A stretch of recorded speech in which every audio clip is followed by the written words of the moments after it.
Olá, tudo bem? Saudamos a todos com a graça e a paz do nosso Senhor Jesus Cristo, aqueles que nos acompanham de casa e os que estão aqui na igreja de José Bonifácio, igreja adventista do sétimo dia, aqui em Itaquera, zona leste de São Paulo. Eu, Samuel Fernandes Caldas, sempre com vocês aqui. Aliás, na verdade, até lamentamos não ter estudado com vocês nos últimos 2 sábados. Eu tive um problema bem grave em família. Infelizmente eu perdi meu pai dormiu no Senhor, mas aqueles que creem em Cristo, né, a morte é como se fosse um sono, né? Então não tem noção de passagem do tempo. Quando Cristo vier, ao chamado de Cristo para a ressurreição, eles acordam como se nem tivesse um intervalo entre a morte e a ressurreição. Então nós cremos em Jesus, esperamos a ressurreição e o encontro daqueles que dormiram no Senhor conosco que estamos vivos. Vamos lá então, nós estamos na lição da escola sabatina, mas no Nisto Cremos, na lição, né? O hábito é a lição da escola sabatina, mas é o Nisto Cremos. Nós vamos estudar o Nisto Cremos e nós estamos fazendo o fechamento da doutrina número 13, se eu não me engano, deixa eu confirmar aqui, 13 ou 14, que é o remanescente e sua missão. Deixa eu ver aqui, é lição número 13, é a crença número 13, né? O remanescente e sua missão. Já avançamos bastante, vimos, por exemplo, que a ideia de remanescente era antiga, anterior ao Novo Testamento, de que tem um pano de fundo da compreensão da doutrina da igreja remanescente e a sua missão. O grande conflito entre o bem e o mal começou no céu, estendeu para a terra, que Satanás usou seus instrumentos por 1260 dias. A gente estudou sobre isso, cada dia em profecia ressignificando um ano. E hoje nós vamos seguir dando atenção aos seguintes aspectos. A missão da igreja remanescente, a primeira mensagem angélica, a segunda mensagem angélica e a terceira mensagem angélica. Nós vamos terminar o estudo hoje, se Deus quiser. Então, só para refrescar a mente daqueles que acompanharam nossos estudos anteriores, nos nossos últimos estudos, nós estudamos sobre o remanescente, que é a igreja remanescente, a igreja que surge no século XIX, nos Estados Unidos. É uma igreja que tem a fé de Jesus, que ela guarda os mandamentos de Deus e que ela tem o testemunho de Jesus. E agora, a gente vai seguir estudando. O aparecimento do remanescente acontece, então, após o tempo do fim. O tempo do fim, ele começa quando termina a profecia dos 1260 anos, né? São dias-anos. Essa profecia começa em 538 da era cristã e ele se estende até 1798. Se você fizer o cálculo em casa, 1260, partindo de 538, vai chegar exatamente em 1798. Ali nesse período, 1798, é quando o Papa Pio VI ele é preso. O Papa Pio VI é preso.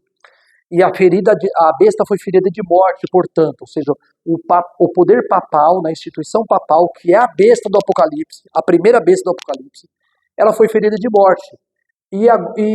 Só que a profecia do Apocalipse 13 diz que ela seria curada, a ferida da besta, e toda a terra se maravilharia perante a besta que tinha sido ferida de morte e que reviveu. Então, isso nós estamos vendo hoje. Hoje nós estamos vivendo um período em que esta besta do Apocalipse, que também é o chifre pequeno de Daniel 7, ela sofreu um golpe de morte em 1798 e ela está restaurando o seu poder desde 1929, quando o Papa Pio XII, eu acho que é isso, Pio XII, ele fez o Tratado de Latrão com Benito Mussolini e em seguida ele fez o mesmo tratado com seus tratados de Latrão, fez um tratado parecido com o Adolf Hitler. Então o Adolf Hitler dava milhares de marcos alemães, na época o marco era moeda, né? Hoje é o euro, né? Ele dava milhares de marcos para a Santa Sede, Roma, né? No caso o Papa, né? Para o sustento da Igreja Católica. E o Benito Mussolini, ele devolveu o Vaticano para o controle do Papa, e ele também dava milhares e milhares de libras. Libras era a moeda da Itália, agora é euro, né? Dava libras italianas para ele, né? Então, o Papa começou a recuperar o poder que ele tinha na Idade Média. Ainda não tem o poder que ele tinha na Idade Média, mas ele está se recuperando, ou seja, a ferida da besta está sendo curada. Então, no período em que o Papa sofre esse golpe, né, a instituição papal sofre o golpe em 798, começa o período chamado Tempo do Fim. E o remanescente surgiu nesse período, depois de 1798. Para ser mais preciso, no dia 22 de outubro de 1844, surge o movimento remanescente que deu origem à Igreja Adventista do Sétimo Dia. Isso, por incrível que pareça, você que está me acompanhando agora, se você não acompanhou nossos estudos anteriores, eu convido você a estudar. E outra coisa, nós vamos entrar com mais detalhes sobre isso numa outra oportunidade. Vamos mostrar que a Igreja Adventista do Sétimo Dia, ela preenche todos os característicos da Igreja Remanescente do Apocalipse 12 e 14. Tudo bem? Então hoje nós vamos estudar sobre o remanescente, que diz assim, vamos lá. As profecias do Apocalipse, do livro do Apocalipse, elas destacam claramente a missão da Igreja Remanescente. As 3 mensagens angélicas de Apocalipse 14, versos 6 a 13, revelam a proclamação, a mensagem, né, da Igreja Remanescente, a qual deverá trazer completa e final restauração à verdade do Evangelho. Note, desde quando deu o tempo do fim, as palavras de Deus para a Igreja Remanescente é restaurar as veredas antigas. Tem uma passagem que fala sobre isso. Vamos para Isaías capítulo 58, por favor. Aqueles que puderem, por favor, nos acompanhem aí de casa, como os que aqui na Igreja Adventista de Bonifácio fazem o mesmo. Vamos lá para Isaías capítulo 58. Vamos para a Bíblia, que a Bíblia responde. 58, nós vamos ao verso, deixa eu ver aqui, verso 11, está escrito assim, e o Senhor, Isaías 58, 11, tá? E o Senhor te guiará continuamente, e fartará a tua alma em lugares secos, e fortificará os teus ossos, e serás como um jardim regado, e como um manancial, cujas águas nunca faltam, e os que de ti procederem, os que procederem de Israel, do povo de Deus, os que de ti procederem, edificarão os lugares antigamente assolados, e levantarás os fundamentos de geração em geração, e chamar-te-ão reparador de roturas, e restaurador de veredas para morar. Aí o verso 13 e 14 são lindos também, e falam sobre a crença fundamental. Uma das crenças fundamentais da Igreja Adventista do Sétimo Dia é a guarda do sábado, que diz assim, se desviares o teu pé do sábado, de fazer a tua vontade no meu santo dia, ou seja, o texto está dizendo assim, se você desviar a tua vontade, né, se desviares o teu pé do sábado, de fazer a tua vontade no meu santo dia, ou seja, não é para eu fazer a vontade que eu tenho no sábado, é para fazer a vontade de Deus no sábado. E se chamares ao sábado, deleitoso e santo dia do Senhor, digno de honra, e se o honrares, não seguindo os teus caminhos, nem pretendendo fazer a tua própria vontade, nem falar as tuas próprias palavras no meu santo dia. Olha que interessante. Então o sábado, para Deus, é um dia separado, abençoado, santificado, de tal forma que no sábado eu tenho que me acautelar, porque as minhas palavras não podem ser quaisquer palavras nesse dia. O meu procedimento nesse dia não pode ser qualquer procedimento, não pode ser o que me dá na telha, o que vem à mente a fazer, não. Eu tenho que fazer aquilo que Deus ordenou que eu faça no sábado. E aí, qual é a promessa? Qual é a resposta de Deus para quem fizer isso? Se te desviar de transgredir o meu sábado, qual será a resposta divina? Veja o verso 14 agora. E então te deleitarás no Senhor, e te farei cavalgar sobre as alturas da terra, e te sustentarei com a herança de Jacó, seu pai, porque a boca do Senhor o disse. Então, se a gente faz uma aliança com Deus, para guardar os 10 mandamentos, e honrar o sábado como Deus ordenou que honrássemos, Deus acaba abençoando a nossa família, a nossa vida, as pessoas que convivem conosco durante o sábado, todos acabam sendo abençoados. Essa bênção de Deus ela é extensiva a todos aqueles que estiverem próximo de nós, que estiverem na nossa companhia, porque os anjos de Deus, eles acampam ao redor daqueles que temem a Deus, para os livrar. 58, verso 14. Isso, nós lemos do verso 11 até o 14, exatamente. Então, Roberto, falando com eles aqui, né, que estão nos acompanhando na internet, com os irmãos aqui na igreja, que a igreja remanescente, ela surgiu para ser reparador de brechas, porque houve muitas brechas nas verdades bíblicas, houve muitas brechas que foram deixadas para trás e os reformadores, o movimento da reforma protestante, não conseguiu restaurar todos as verdades bíblicas. Na verdade, eles pararam entre o século XVIII, XVII e XVIII, a reforma protestante entrou numa estagnação, ela parou de evoluir, porque ela entrou num puro formalismo. Boa parte deles, não todos, graças a Deus, teve movimentos como o movimento wesleyano, né, de John Wesley, Charles Wesley, né, eles deram um impulso ao evangelismo na Inglaterra e a vida espiritual na Inglaterra muito grande. Mas nós sabemos, só um instante, se encosta com a cadeira, Roberto, se puder, ou com isso. Então, nós sabemos que essa restauração das verdades bíblicas, ela não foi completa. Então, o que Deus fez? No século XIX, em 1844, Deus fez surgir um movimento que esperava a volta de Jesus para a década de 40 do século XIX. Jesus não veio, mas isso também estava na profecia. Como que chama? A decepção do movimento milerita de esperar Jesus para outubro de 1844 e Jesus não veio, aquela decepção deles também estava na profecia de Apocalipse 10, perdão. Então, tudo estava previsto, inclusive a decepção do movimento milerita, que não era a igreja adventista, era o movimento milerita, Miller era batista. Ele profetizou, ele anunciou a vinda de Cristo para aquele ano e não veio, mas não foi o evento que faltou.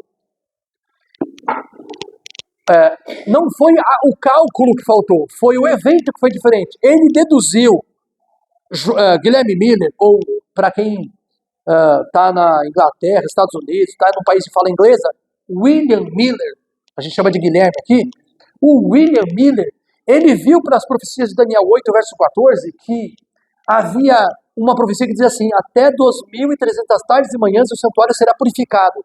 Essas 2.300 tardes e manhãs, cada tarde e manhã é um dia. Então são 2.300 dias. Só que na profecia apocalíptica, toda vez que é um dia, na verdade é um ano. Então são 2.300 anos. Como essa profecia começou no outono do ano 457 a.C., ela começou no ano 457 a.C. e ela terminou em outubro de 1844.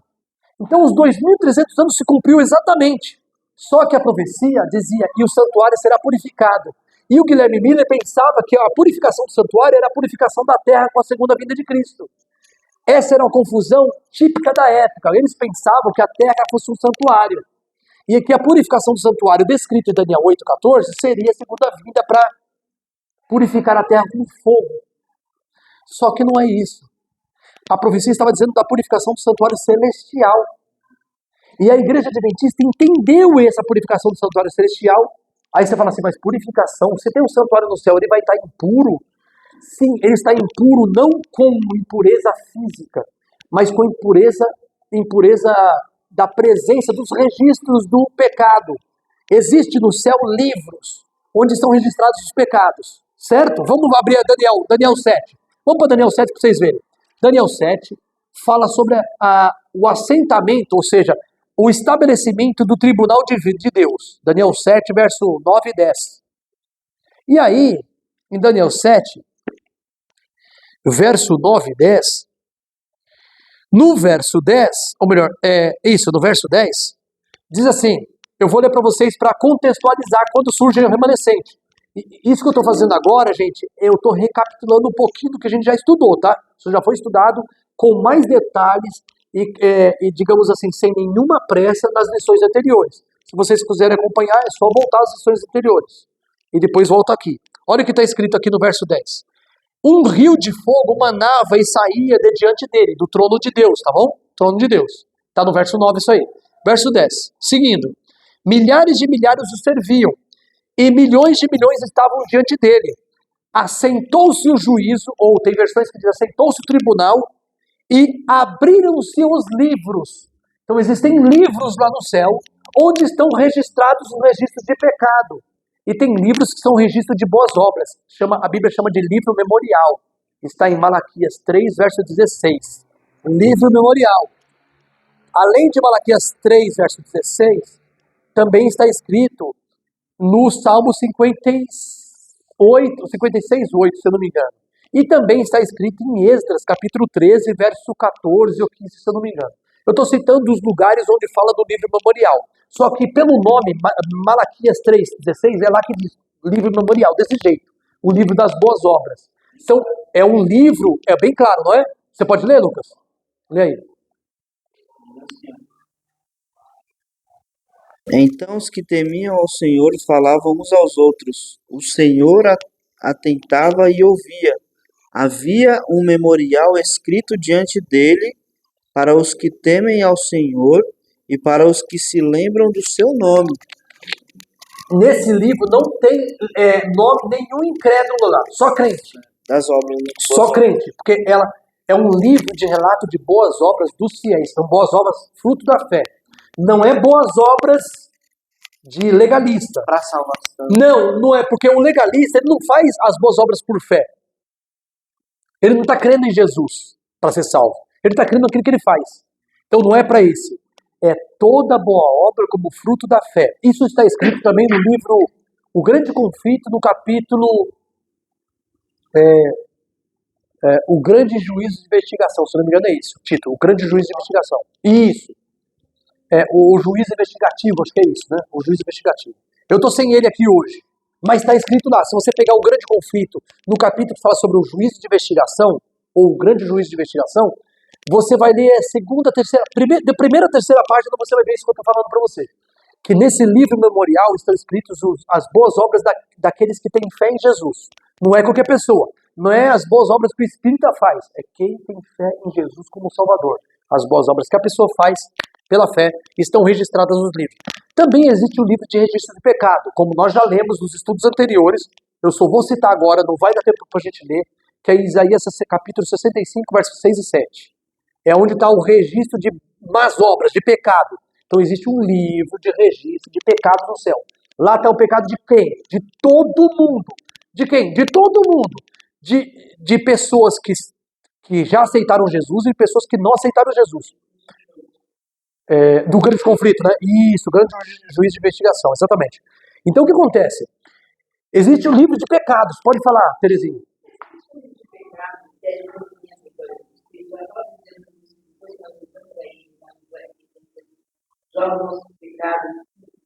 Boa, excelente. Miqueias 5, versos 7, versos 18, 19 e 20. Não, é verdade, o que você está falando aí, de Deus lançar os pecados das profundezas do mar. Verdade. Agora, o que acontece? Esse livro de registro de pecado, ele tem todos os pecados, de todos os seres humanos. Todos os seres humanos, está lá relatado. Só que cada pedido de perdão que a gente faz, Senhor, pecado X, né? Senhor, eu tomei cerveja uma vez, né? Na minha vida. E eu pedi perdão pela vez que eu tomei cerveja na minha vida. E aí, para aquele pecado, eu pedi perdão, confessei o pecado e abandonei. O que Deus faz? Deus coloca perdão naquele pecado. Ele risca o pecado e escreve perdão embaixo. Quando terminar o juízo investigativo que acontece hoje no céu, os pecados serão apagados.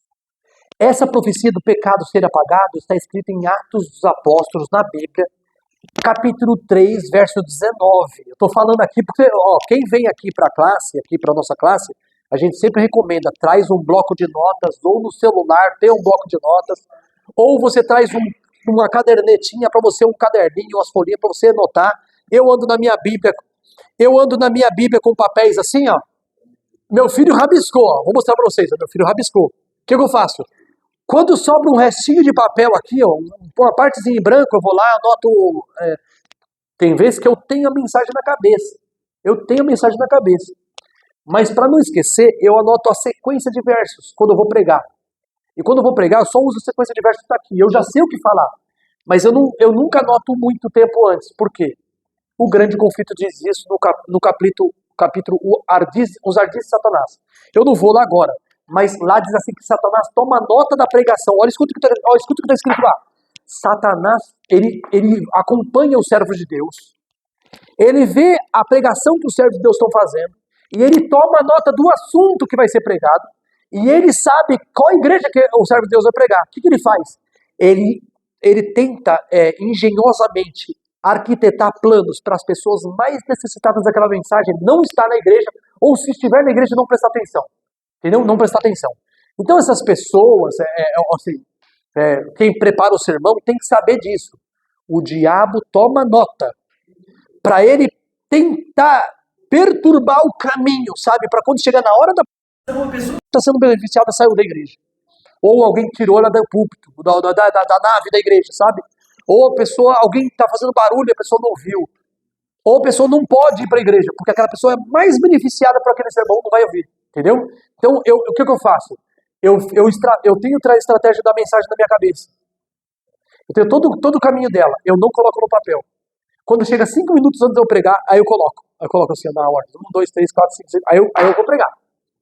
Então, na última hora, não tem o que ele fazer muito, entendeu? Porque eu não dou na cara o que eu vou pregar. Eu costumo fazer assim, né? Nem sempre eu consigo, mas às vezes eu consigo. Então, falando desse aspecto do juízo investigativo, dos livros de juízo, dos livros que são abertos lá, o livro de registro do pecado, os livros de memorial, de boas obras, e o livro da vida, que é o livro da vida do Cordeiro, de Jesus. O exame da vida dos crentes começou a ser analisado desde 22 de outubro de 1844, quando surgiu, então, um movimento que deu origem à Igreja Adventista do Sétimo Dia. Esse movimento é o movimento da Igreja Remanescente. Então, a Igreja Adventista do Sétimo Dia, se eu não disse para vocês, eu vou dizer agora qual é a Igreja Remanescente. Escuta aí. Igreja Adventista do Sétimo Dia. Ela é a Igreja Remanescente da profecia. Ela cumpre os característicos de ter fé de Jesus, guardar os mandamentos de Deus e ter um testemunho de Jesus, que é o espírito de profecia. Só a Igreja Adventista do Sétimo Dia tem isso no mundo. Só a Igreja Adventista. Agora nós vamos seguir o estudo dizendo o seguinte, vamos lá. Agora, o remanescente, sua missão aqui. Vamos lá. Acompanhe comigo, a gente já vai para as passagens bíblicas. Vamos lá. As profecias do Apocalipse, do livro do Apocalipse, destacam claramente a missão da Igreja Remanescente, que é a Igreja Adventista. As 3 mensagens angélicas de Apocalipse 14, de 6 a 12, revelam a proclamação da mensagem, do remanescente, a qual deverá ser completa e final restauração da verdade do Evangelho. Eu parei aqui para fazer essa leitura toda que a gente fez. Você lembra quando o estudo demorava, Terezinha? O estudo demorava? Eu não perco oportunidade. Vamos lá. Essas 3 mensagens angélicas de Apocalipse 14 correspondem à resposta divina aos extraordinários enganos satânicos que varrem o mundo justamente antes do retorno de Jesus. Vamos abrir nossas Bíblias em Apocalipse 13, verso 3 e 8. Apocalipse 13, 3 e 8. Se que puder, agora vem para a passagem bíblica. Né? Eu vou lendo aqui e a gente vai consultando a Bíblia. Porque não dá para saber de cor o livro todo, tá, gente? Eu não sei de cor o livro todo. Eu conheço os temas, mas não o livro. Não dá. Se eu tivesse memória para memorizar um livro desse aqui, deixa eu ver.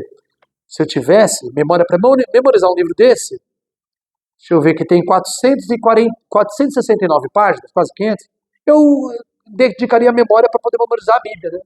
Memorizaria, por exemplo, quase o Novo Testamento todinho, ou mais do que o Novo Testamento. Mas eu não tenho essa memória.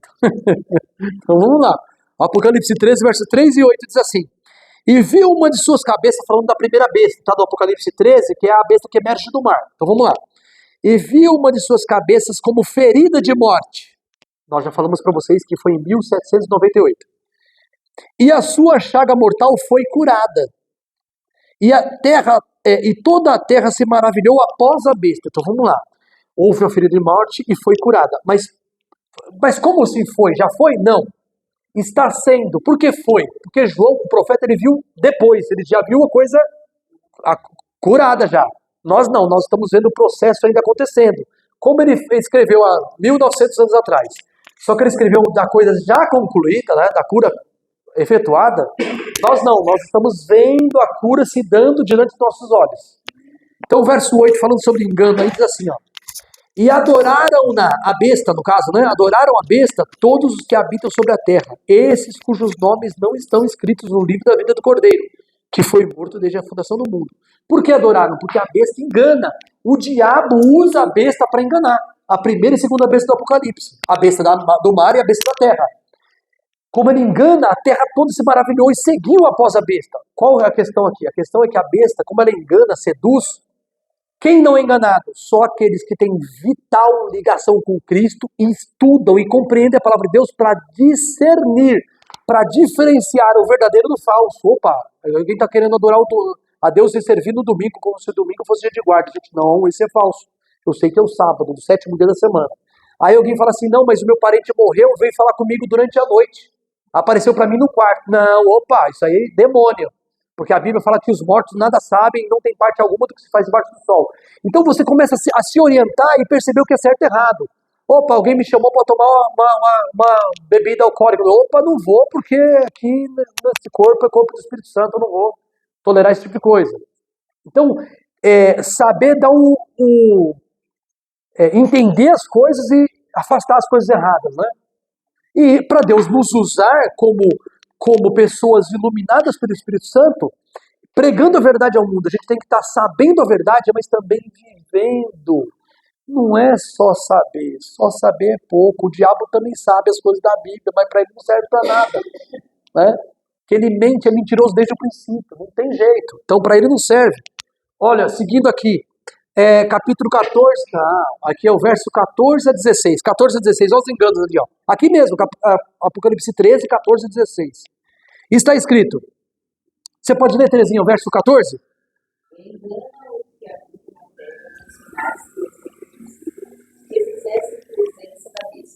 Dizendo que habitam na terra fizesse uma imagem à besta, que tinha feridas da espada da vida.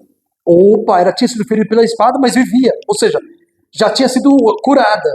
E foi-lhe dado que fizessem sinais para enganos que habitam sobre a terra, com sinais de prodígio, não é? Sim. Verso 15, vamos lá então, você pode ler, Lucas?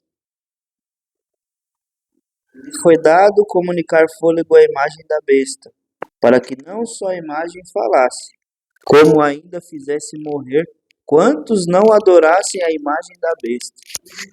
Uau, então assim, ele engana, vamos lá, esse poder da segunda besta, enganar o mundo, para fazer o mundo adorar a primeira besta que emergiu do mar. Essa besta que emerge da terra, ela faz engano, faz descer fogo do céu à terra, foi lhe permitido fazer sinais para enganar o mundo, para adorar a primeira besta. E agora diz assim, faz que fossem mortos. Não é só que ela faz sinais e engana. Quem não é enganado recebe qual condenação? Morte. Morte. Verso, deixa eu ver, 16 agora, vem aqui, ó. E faz que a todos, pequenos e grandes, ricos e pobres, livres e escravos, lhes seja posto um sinal na mão direita ou na testa. Aí nós temos uma situação de um sinal na mão ou na testa, para a gente estudar um pouco mais para frente. Segura um pouquinho para a gente estudar isso em breve, tá bom? Segura para a gente estudar nisso. Voltamos aqui.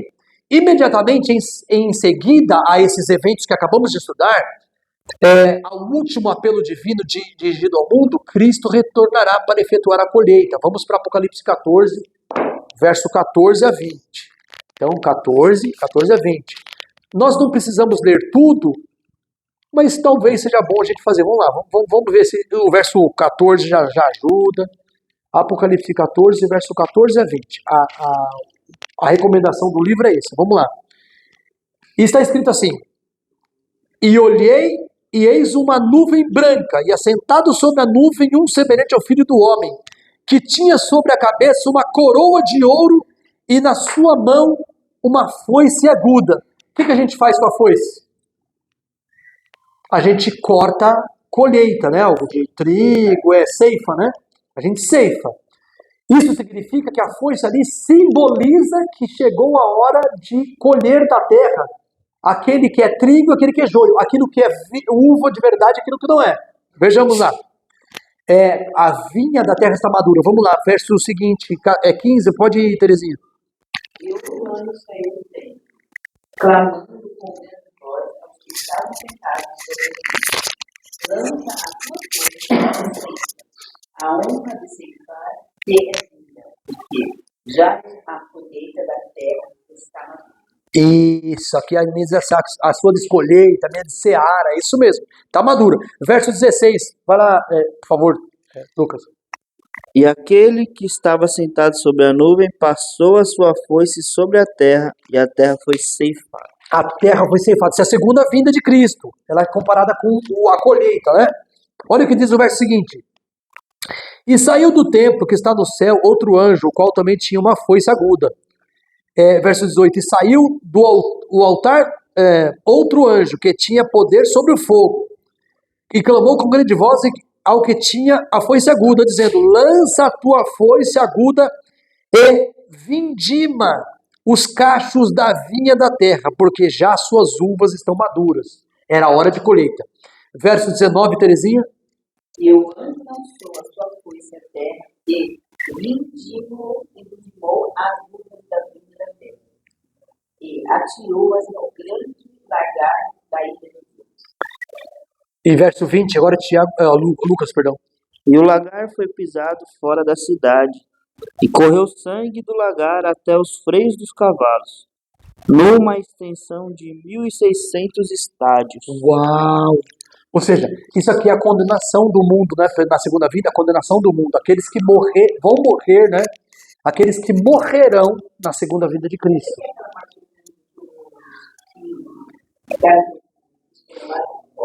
Sim, depois do milênio.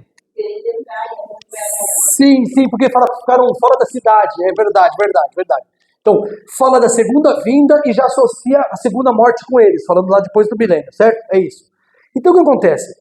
Nós temos aqui que a igreja remanescente ela surge no momento último da história da Terra, com a última mensagem, depois da mensagem da igreja, das 3 mensagens angélicas, é a volta de Cristo. Depois das 3 mensagens angélicas. Por quê? Se você abrir a sua Bíblia, Apocalipse 14, dos 6, abre aí no 14. 14. Pronto, 14.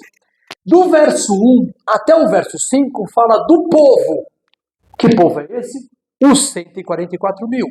Em outras palavras, é o povo remanescente. Aí, do verso 6 em diante, fala da mensagem do povo remanescente. A mensagem do povo remanescente. Que é do verso 6, capítulo 14, verso 6. E eu vi outro anjo voar pelo meio do céu e tinha o evangelho eterno para proclamar aos que habitavam sobre a terra e a toda nação, e tribo, e língua, e povo. Dizendo, então vem a mensagem todinha. Até o verso 13. No verso 13, terminou a mensagem dos 144 mil, do povo remanescente. O que acontece então? Aparece a segunda vinda. O que vem na sequência é a segunda vinda. Ou seja, essas três mensagens angélicas, elas antecedem imediatamente a segunda vinda de Cristo. Isso significa que a igreja remanescente, ou seja, a última igreja da profecia, ela tem uma mensagem final para o mundo, é o último convite divino, as 3 mensagens angélicas. E depois das 3 mensagens angélicas já vem Jesus Cristo, a segunda vinda. Então, para a gente entender o que acontece no mundo antes da segunda vinda, a gente precisa entender o teor dessa mensagem. Toda vez que Deus manda uma mensagem, manda para alguma finalidade. Qual a finalidade de Deus nessas 3 mensagens angélicas? A gente vai estudar isso agora. Então vamos lá. Apocalipse capítulo 14. E nós vamos para o versinho 6, tá bom? Versinho 6. A gente vai com calma, porque eu vou lendo aqui, tá? E a gente vai fazendo interferência. Aqui, ó. Olha o que diz o verso 6 e 7, tá? Vou ler aqui, o 6 e 7. Vi outro anjo voando pelo meio do céu, tendo um evangelho eterno, para pregar aos que se assentam sobre a terra, e a cada nação, e tribo, e língua, e povo, dizendo com grande voz: temei a Deus e dai-lhe glória, porque é chegada a hora do seu juízo. Olha que interessante. Chegada a hora do seu juízo. E adorai aquele que fez os céus, o mar, a terra e as fontes das águas. Então nós temos o verso 6 e 7, que é a primeira mensagem angélica. Certo? O primeiro anjo, presta atenção, o primeiro anjo simboliza o remanescente da profecia, ou seja, a igreja que restou, conduzindo o evangelho eterno ao mundo. Esse evangelho são as mesmas boas novas do infinito amor de Deus que os antigos profetas e apóstolos proclamaram. Vamos ver isso, Hebreus capítulo 4, verso 2. Hebreus 4, 2. Vamos lá para a Bíblia. Agora vem citação atrás de citação, várias agora, tá? Hebreus 4, verso 2. Então vamos lá. 4, 2. Está escrito, porque também a nós foram pregadas as boas novas. Aqui quem está falando é o escritor da carta aos Hebreus, certo? Ano 55 da era cristã, da nossa era. Ele está dizendo assim, também a nós, os apóstolos, vamos dizer assim, foram pregadas as boas novas, como a eles, ou seja, quem são eles? Os do Antigo Testamento.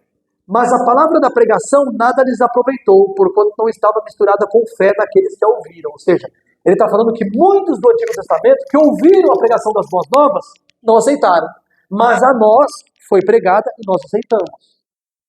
Também a nós foi pregada como a eles, lá antes de Jesus vir. Então ele está falando de dois tempos. Foi pregado o evangelho no Antigo Testamento, foi pregado o mesmo evangelho no Novo Testamento, e ainda assim muitos não acreditaram. O evangelho é pregado hoje para você. Você também repete a dureza dos pais? Ou a gente tem um coração mais flexível, mais aberto para Jesus e a gente diz sim para ele? Vai de nossa conduta, nossa aliança, né? Se a gente faz aliança com Cristo. Então sigamos aqui. Seguindo aqui a leitura, diz assim, o remanescente, ou seja, a igreja última da profecia, não apresenta um evangelho diferente em vista do julgamento.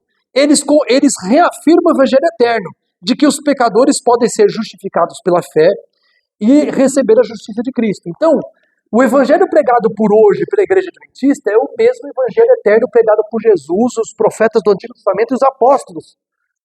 E pelos reformadores. Então nós continuamos na mesma mensagem. É o evangelho eterno porque é o mesmo, não tem outro. Não tem um evangelho diferente. Se alguém pregar um evangelho diferente, não é para a gente receber. Isso está escrito em Gálatas 1, versos 6 a 9. 6 a 9. Fala que seja... Se aparecer um anjo vindo do céu, anunciando o evangelho que vai além do que Paulo falou, maldito, separado para condenação. Então não podemos ir além do que está escrito nas Escrituras, por segurança nossa. Então vamos seguir aqui adiante. Diz assim. Pode falar. Mas pode ser levantar pessoas que dizem ser estudiosos da palavra que é do hebraico. Quais são as palavras? Hebraico e grego são estudiosos. E porém, por serem estudiosos, vão falar assim, houve erro na tradução. E aí? Então, aí a única saída desse caso Sim. É você ter os escritos em grego e hebraico, para você mesmo confirmar se o que o tal conhecedor de grego e hebraico está falando se corresponde ao que está no grego e hebraico. E se se a explicação que ele está dando sobre os textos em sua língua original se está correta. Porque quem arvora conhecimento de hebraico e grego e cita, se você vá na fonte, vai lá e percebe que não é assim, você já não pode ficar dando confiança. Agora, por exemplo, o que a gente pode dizer? Agora, me permita abrir um pouquinho o leque agora por causa da sua pergunta. Existe um campo do estudo na área da teologia, do estudo de Deus, né, entre os cristãos do mundo todo, até da Igreja Católica. Uma área conhecida como baixa crítica.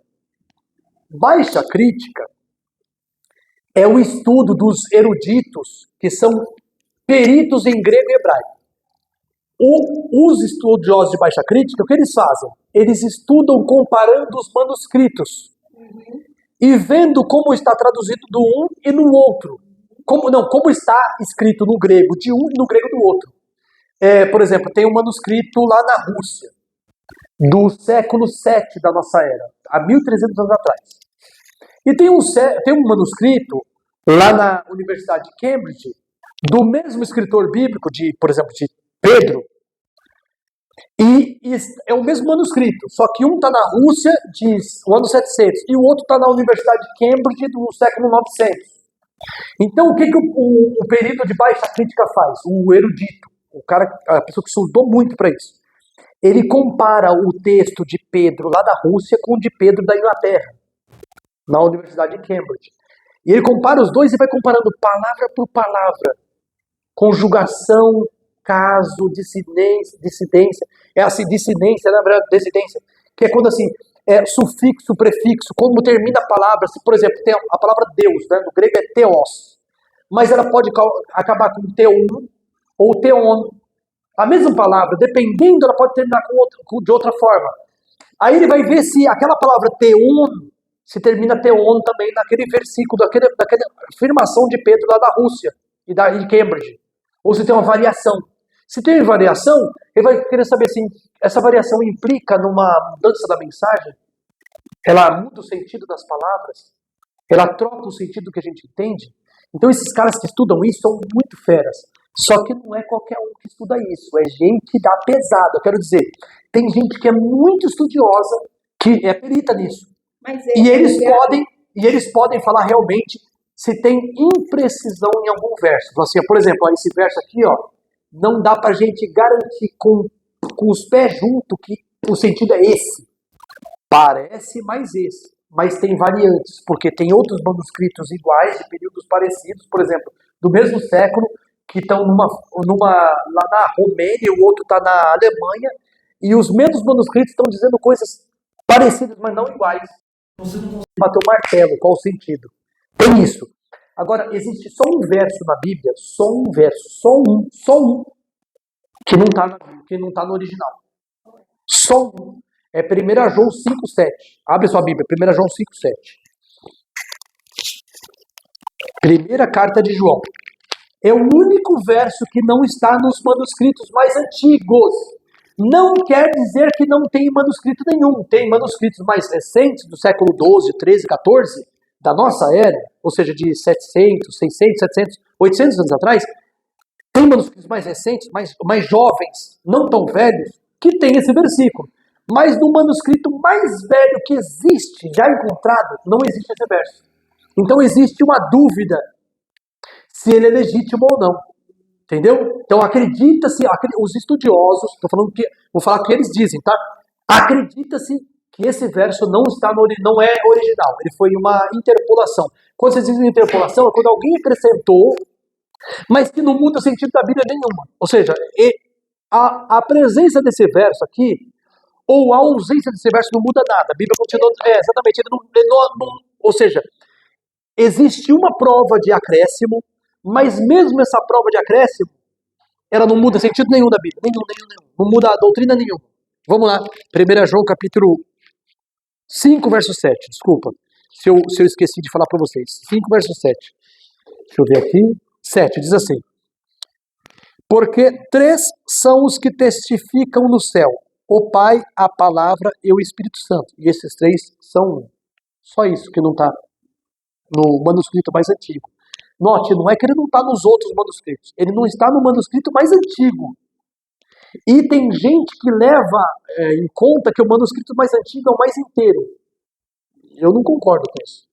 Para mim, esse verso é legítimo. Mas ele, note, eu vou fazer a ressalva, ele não está no manuscrito mais antigo. Mas dos outros mais modernos ele está. Alguém pode dizer, então ele foi acrescentado? Talvez. Talvez não. Talvez aquele manuscrito mais antigo tenha errado. Que ele era do Egito. E você sabia que no Egito, os cristãos do Egito, eles tinham problemas com a divindade de Cristo. Muitos deles não acreditavam na divindade de Cristo. E se não tem um texto falando que tem 3 lá, Pai, Filho e Espírito Santo, pode ser que por causa da peculiaridade do tipo de cristão do Egito, pode ser que eles não tenham registrado esse verso. Então eu confio na Bíblia toda. Na Bíblia toda. Um detalhe. Não existe nenhum, isso é provado historicamente, materialmente, tá? É prova material. Não existe nenhum documento da antiguidade do mundo, da história do mundo, tão bem preservado quanto o Novo Testamento. Nenhum livro no mundo é mais bem preservado que o Novo Testamento. Não existe comprometimento do Novo Testamento, ele está perfeito. Existe variantes dessas traduções. Por exemplo, nós temos várias Bíblias aqui. Vou mostrar uma variante agora, tá? Variante. Você vai ver no português, mas tem no grego também, tá? Quando o Testamento foi escrito em grego. Abre aí, todo mundo abre agora, então. Apocalipse, capítulo 22. Abre aí, todo mundo abre aí, porque aí vocês vão ter que ver no texto de vocês. Tem uma variante aqui.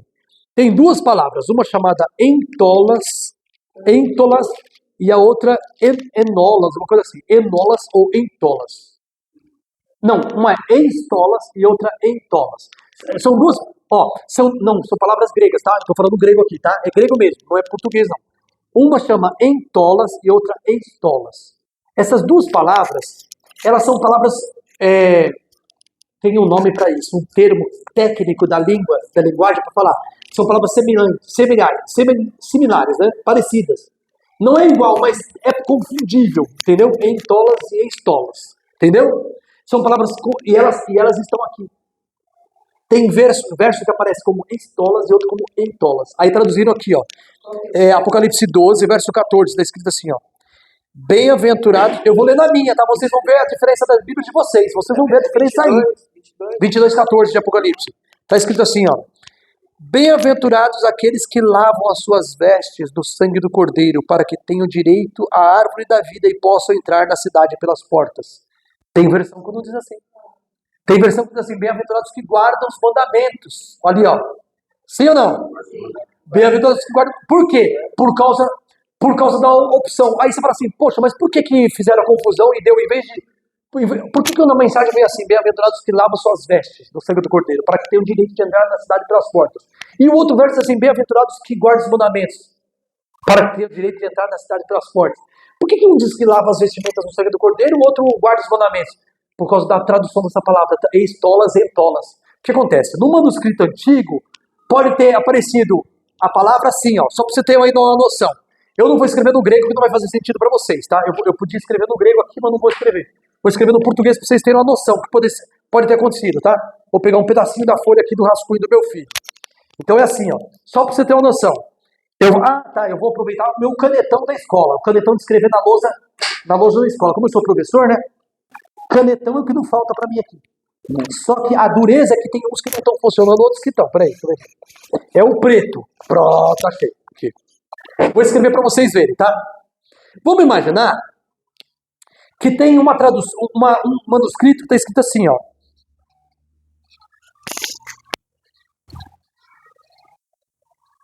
Está escrito eistolas aqui, ó. Eistolas. Aí no outro manuscrito está escrito também... Não, está escrito entolas. Por quê? Porque alguém escreveu assim, ó.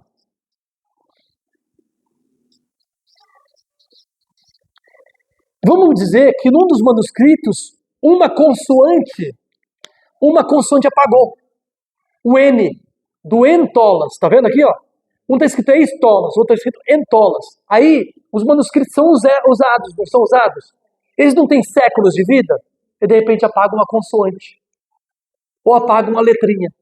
Aí o outro copiador, o copista, quando vai chegar aqui, ele fala assim, coloca o quê? Entolas ou estolas, qual que é? Aí vai dar a opção do copista, ele fala assim, será que é?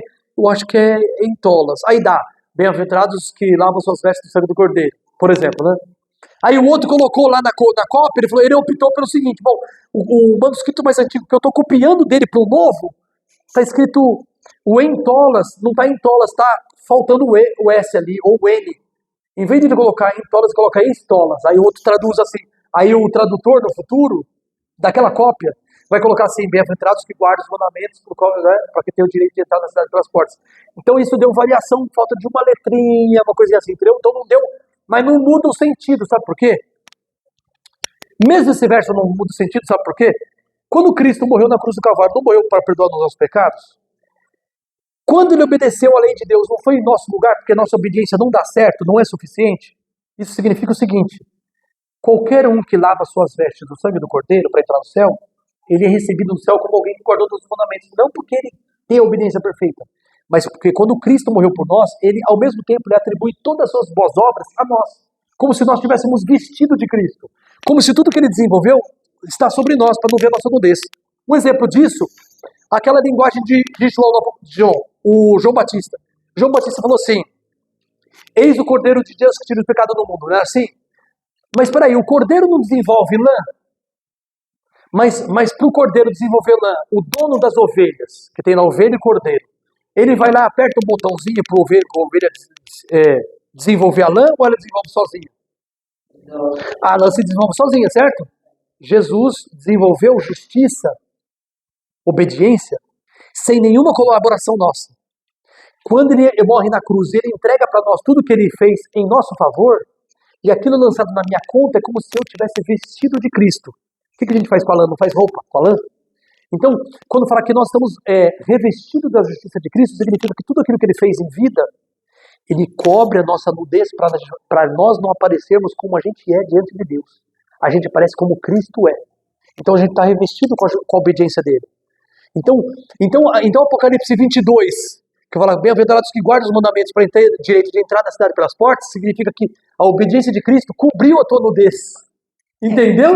Sim, e você entra lá... Se a gente voltar lá em Gênesis, a gente vai entrar nessa parte quando Adão e Eva pecam, eles perdem a vestimenta. A vestimenta de luz. Então, quando a gente pega novamente a seguir a Cristo e seguir ele coloca novamente aquela vestimenta de luz. E nós perdemos aquela nudez. Exatamente, que é a vestimenta da justiça de Cristo. Então, dá na mesma. Bem observado, dá na mesma, a tradução uma com a outra. Está chegando na mesma conclusão. Cristo obedeceu a lei por nós e morreu por nós. Na outra diz, Cristo morreu por nós. Está falando a mesma coisa. Só que uma está acrescentando. Você tem que apresentar lá como obediente aos mandamentos. Sim, todo salvo é obediente. Mas a nossa obediência não dá. Precisa a obediência de um substituto. Nós precisamos de obediência de alguém que nunca falhou. Esse é só Jesus. E ele obedeceu por nós. Então quem entra lá, entra como obediente, não porque ele tenha sido 100% obediente, mas porque Jesus, ele atribui àquela pessoa toda a justiça dele como se ele tivesse desenvolvido. Como se o Fernando tivesse vivido a vida de Jesus. Então Deus não olha o Fernando mais como uma pessoa que falha como eu. Ele olha o Fernando como alguém que está vestido de toda a justiça que Cristo praticou. Como se o Fernando fosse Jesus. Por isso que a nossa oração é ouvida no céu. Se não fosse Jesus fala que o nosso melhor são trapos de imundícia. É trapos de imundícia. Eu preguei sobre isso de manhã hoje. Sobre isso. Então, o remanescente de submissão fala da primeira mensagem angélica, que é temer a Deus e dar-lhe a glória, porque chegada a hora do seu juízo, e adorai aquele que fez os céus, a terra, o mar e as fontes das águas. Então, esse chamado está falando do quê? Ele está contrapondo, essa primeira mensagem, ela está contrapondo uma adoração falsa. No mundo vai dominar uma adoração falsa. Já está dominando uma adoração falsa. E ela vai ganhar o mundo todinho, menos o grupo da Igreja Remanescente Fiel. Essa adoração falsa vai servir a Deus guardando um dia falso, que não remete à criação da terra, quando Deus deu um sábado. Diz assim, havendo Deus acabado toda a obra como o Criador tinha feito, descansou no dia de sábado. Portanto, o Senhor abençoou e santificou o dia de sábado. Então, o sábado é um sinal da obra criadora. Só que na adoração falsa que vai surgir no mundo, vai ter um falso dia de guarda. E a igreja remanescente vai estar apresentando uma adoração verdadeira contra o falso adoração, que é a besta e sua imagem. Entende? Que recebe o sinal na testa e na mão direita. Então, existe uma contraposição entre a adoração da besta e a adoração verdadeira, que os 144 mil apresentam, que a igreja remanescente apresenta. E existe um tempo do juízo, que remete a 2.300 tardes e manhãs, quando surge a igreja remanescente. E existe um chamado a temer a Deus e dar glória, ou seja, dar glória significa também servir a Deus com o nosso corpo. Vamos lá, 1 Coríntios capítulo 3. Primeira carta aos Coríntios, capítulo 3, o verso... Eu paro 2 semanas e já quero voltar fazendo vigília, né? Ficando 2 horas aqui, não dá, né? Eu tenho que parar já. Eu sei que os irmãos já estão aí pela hora do amém, né? Falando assim, peraí, já passou do horário, 45 minutos, já não dá mais, para! Daqui a pouco já vai parar, viu, gente? Vamos lá, vou parar já. 1 Coríntios, capítulo 3, verso 16 e 17, é isso mesmo? Sim. Não sabeis vós que sois o templo de Deus e que o Espírito de Deus habita em vós? Se alguém destruir o templo de Deus, Deus o destruirá, porque o templo de Deus que sois vós é santo. Ou seja, temer a Deus e dar-lhe glória também tem a ver com o nosso corpo, como que a gente vai servir a Deus. Então, 1 Coríntios capítulo 10, verso 31, completando aquele lá, que fala que o nosso corpo é templo do Espírito Santo, 1 Coríntios capítulo 10, verso 31 diz assim: portanto, quer comais, quer bebais, ou façais outra coisa qualquer, ou qualquer outra coisa, fazei tudo para a glória de Deus. Em outras palavras, o nosso corpo tem um jeito de lidar, um trato devido nele, né? Por exemplo, se você pega um automóvel, e o seu automóvel é de 1990, olha, já tem 34 anos, mas você tirou ele, sabe, de um colecionador, saiu tinindo, tudo da melhor espécie. E o seu carro é um carro a gasolina. E você teima em jogar álcool nele. O que vai acontecer com ele? Vai dar problema sério. Fora as gasolina batizada, que a gente sabe que tem, né? Combustível batizado, o pessoal quer fazer render o negócio, né? E acaba prejudicando o dono do carro. Por quê? Está usando algo no carro que não é próprio dele. Aí, no nosso carro tem que o quê? Nesse aqui, nesse corpo aqui, nesse instrumento, nesse veículo, tem que o quê aqui dentro? Eu vou colocar gasolina, ou não, gasolina não. Eu vou colocar, deixa eu ver aqui, deixa eu pensar uma coisa assim, criolina, não, criolina também não, eu vou morrer na hora. Então, eu vou selecionar, eu vou usar assim, vou usar o que é melhor. Ah, tem um refrigerante que é muito ruim, eu vou usar um melhor, um menos pior. Tem um chá, mas é chamate, ele mexe com a nossa, tipo, ele causa dependência, ele é muito gostoso o chamate, mas ele causa dependência, sabe, dá um tipo de dependência química, opa, não vou nesse porque causa dependência. Jesus na cruz do Calvário sentiu sede, o que os homens deram para ele beber? Vinagre. E o vinagre ia dar um certo torpor mental em Jesus. Eu acho que os soldados não deram na maldade. Eles pensaram assim, eu vou dar vinagre, porque o vinagre pode ser um tipo de analgésico para ele. Porque ele está sentindo muita dor na cruz do Calvário, se ele toma o vinagre no lugar da água, bom, não tinha água, mas tem vinagre, eu vou dar para ele, eu sei que vai servir pelo menos como um anestésico. É ou não é que quem toma vinho, que tá bêbado, às vezes não sente a dor direito na hora? É ou não é? Quem tá bêbado não sente a dor na hora direito, ele vai sentir muito tempo depois, quando ele vier a consciência, que ele sair daquela brisa da bebida alcoólica, aí que ele vai sentir que como dói esse negócio, não é? É ou não é?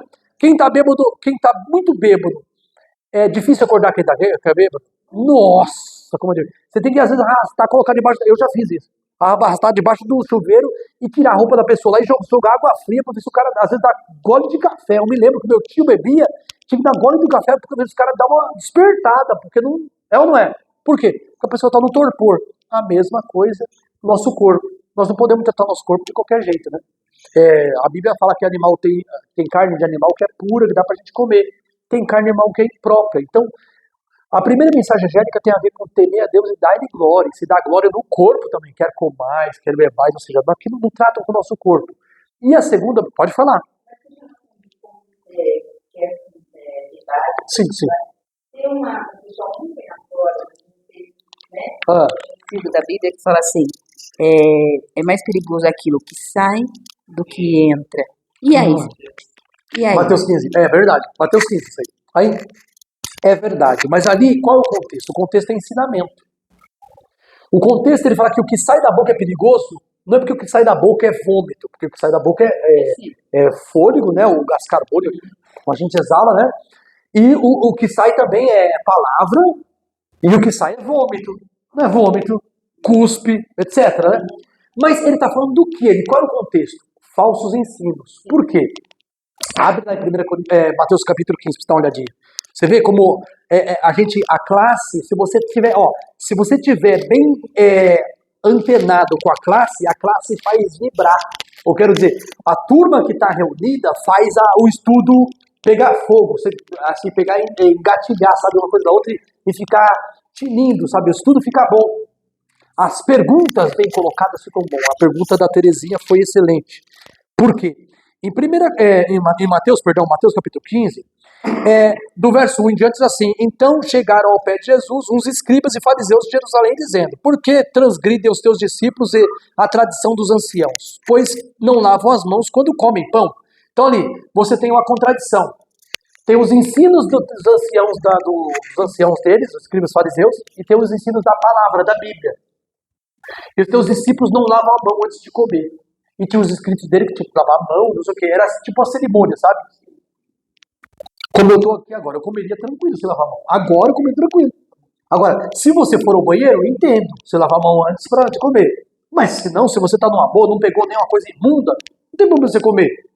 Você pode comer com a colher, com o garfo, não colocar a mão na comida, não contamina ela.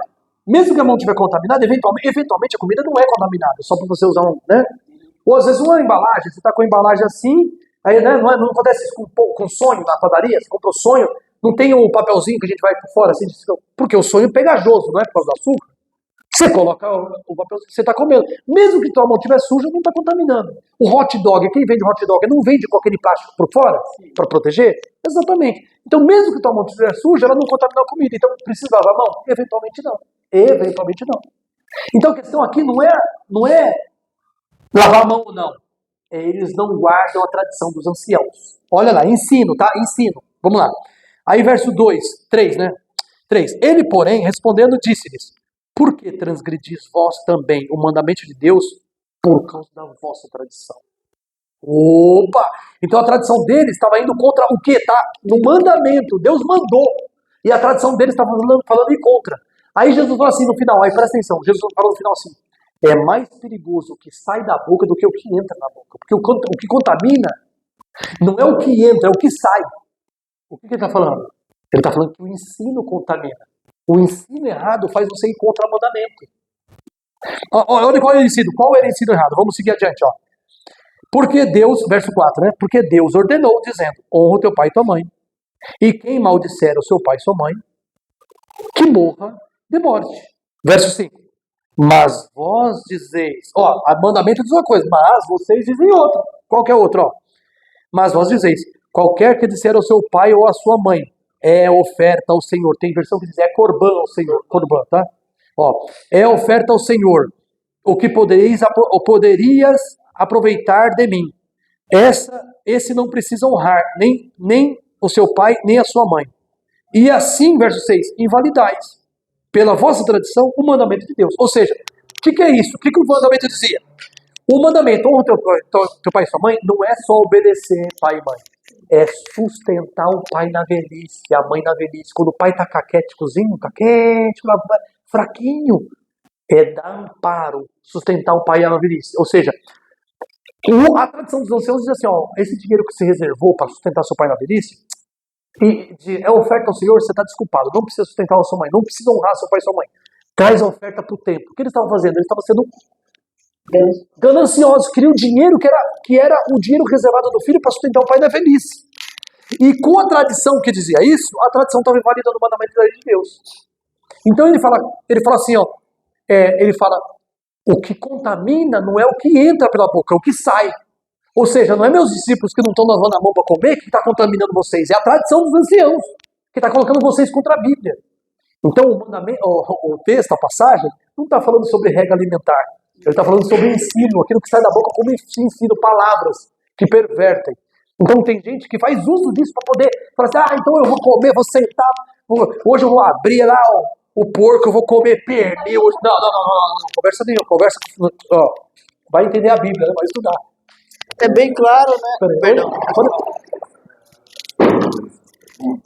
Porque tá tendo um curso de teologia que eu estou acompanhando esse rapaz, e ele abriu um cheque e fez eu vasculhar, porque ele falou que a tradução, ele falou sobre isso também, por isso que ela tirou a tradução do hebraico para o grego, sobre Lúcifer, foi feita uma tradução errada, certo?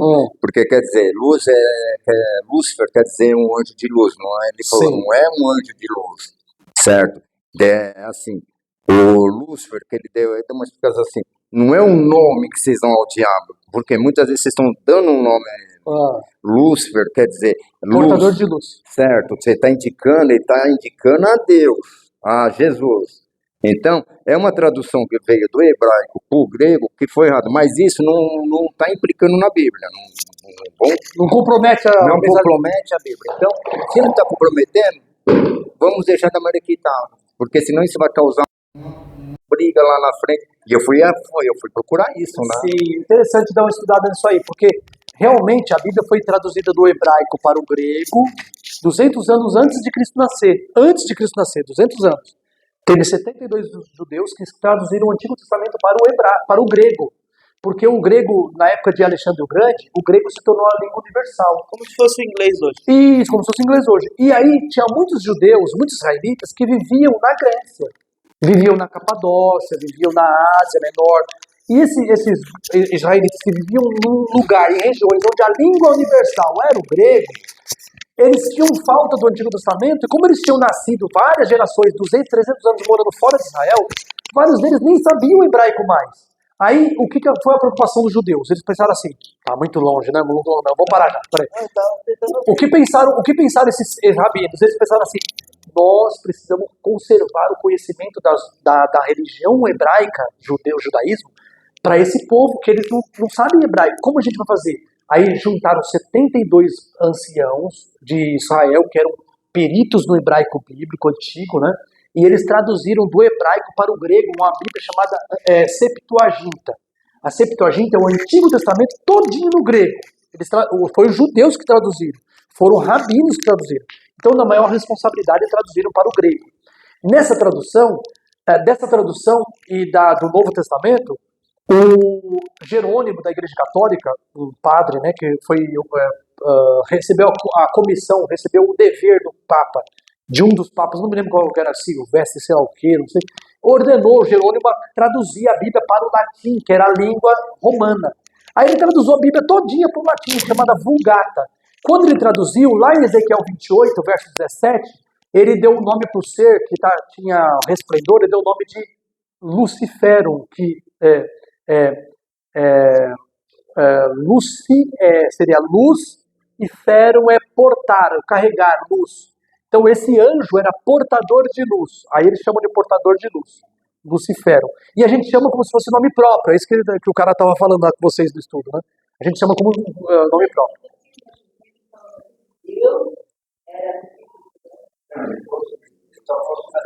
Sim, sim. Hoje você chega a ver o evangelho eu adoro música. Se você está na adoração de Deus. Então, ficou uma música associada ao evangelho. Sim. Então, já não está explicando. Sim, Fernando, no próximo estudo nós vamos fazer isso. Nós vamos estudar a segunda mensagem angélica e a terceira mensagem angélica. E já vamos entrar, porque vai dar tempo. Pelo que eu estou calculando, vai dar tempo. A gente já vai entrar no capítulo sobre a unidade do corpo de Cristo. Ou seja, o estudo aqui, esse estudo que a gente vai estudar no próximo sábado, será de natureza relacionamental, sabe? De relacionamento. Ou seja, o plano de Deus para a igreja foi que os membros da igreja se dessem bem, que percebessem e reconhecessem uns dos outros o valor de cada membro da igreja para o bom andamento da obra de Deus. Então a obra de Deus tem talentos de toda espécie, né? Tem talentos que cantam, tem talentos que ficam na parte técnica, na mídia e imagem da igreja, né? Os que pregam, os que dão estudo bíblico, mais do que pregam, que é o meu caso, eu dou estudo bíblico mais do que pregam. Tem pessoas que pregam mais do que dão estudo bíblico, tem pessoas que são evangelistas, são pessoas que conquistam almas, como é o caso do Rubens. O Rubens é mais pessoas de trazer pessoa para a igreja, ele é um pescador, o Rubens. E tem outros, cada um tem um dom. E a importância é que cada um tem que reconhecer no outro a importância do outro. Para toda a igreja como um corpo bem coordenado, com várias partes diferentes, todas as partes trabalharam para a função do crescimento da reina de Deus e da pregação do evangelho. Então nós vamos estudar a segunda mensagem angélica no próximo estudo de sábado e a terceira mensagem angélica. E também nós vamos entrar na unidade do corpo de Cristo, da igreja, tá bom? Então são estudos que a gente vai estudar. A gente vai parar por agora, vamos fazer aqui a nossa oração, a gente vai terminar por agora e esperamos que vocês estejam conosco aqui no próximo estudo. Assim que for disponibilizado esse estudo via online, pelo o Paulo, que nos ajuda aqui na mídia, a gente vai compartilhar, vou compartilhar no Facebook, tudo que é lugar, tá bom? Aí eu vou ver com meus amigos, vou passar para vocês no grupo qual é o melhor horário para compartilhar estudo. Tem essa, viu, Paulo? Não sabia não, viu? O pessoal que eu conheço, tem um pessoalzinho que eu conheço da igreja, que tem perfil no Instagram para poder divulgar mensagens bíblicas, né? Aí o que acontece? Tem o horário certo para você divulgar. Se você quiser alcançar muita gente, tem o horário certo. Se você colocar no horário errado, o alcance é mínimo. Então tem um horário melhor de visualização das mídias, né? A mesma coisa no Facebook, eu não sei, mas vou saber, essa semana eu já passo para vocês no grupo. Assim a gente coloca sempre os vídeos daqui do nosso estudo no YouTube. Então, se você gostar, curte, dá um like, compartilhe, venha conosco semana que vem estudar. Deus abençoe.